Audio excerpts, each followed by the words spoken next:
আজকের পর থেকে কোন মানুষকে দাড়ি টুপি দেখে বিশ্বাস বাজাজ করা যাবে না। বৈষম্যের বিরুদ্ধে সংগ্রামী আমাদেরকে আমাদের সমস্যাগুলোকে সমাধান করবার কোনো চিন্তা আপনাদের নাই।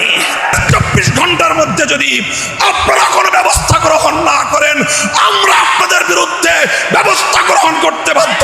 বৈষম্য বিরোধী ছাত্র আন্দোলনের মধ্য দিয়ে পদত্যাগ করানো হয় প্রধানমন্ত্রী শেখ হাসিনাকে। পরবর্তীতে দেশ ছাড়তে বাধ্য হন এই প্রধানমন্ত্রী। কিন্তু বর্তমানে ওই আন্দোলনের বাস্তবতায় উঠে এসেছে ভিন্নতর কিছু। শুধু ছাত্র সমাজ নয়, এই আন্দোলনে যোগ দিয়েছিলেন দেশের অন্যান্য দলীয় নেতৃবৃন্দ সহ অনেক নেতাকর্মীরা। শিবিরের সভাপতি, তাহলে এই আন্দোলনে তো শিবির, ছাত্রদল, ছাত্র অধিকার, সমস্ত রাজনৈতিক ছাত্র সংগঠনের নেতৃবৃন্দ ছিল।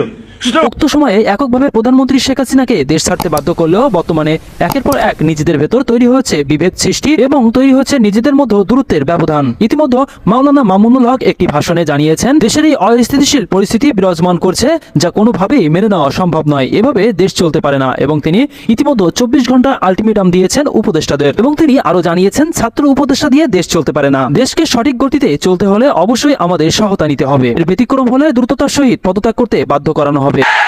আপনারা উপদেষ্টা পরিষদ রাষ্ট্র পরিচালনা করতে পারবেন না আমাদের সহযোগিতা ছাড়া।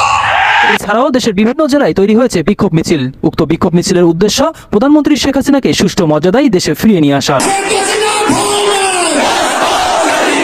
প্রিয় দর্শক, দেশের এই বিরাজমান পরিস্থিতি নিয়ে উপদেষ্টাদের উদ্দেশ্য আপনার মন্তব্যটি অবশ্যই কমেন্ট করতে ভুলবেন না। পরবর্তী আপডেট পেতে চ্যানেলটি সাবস্ক্রাইব করে পাশে থাকুন। ধন্যবাদ। SA News 24H।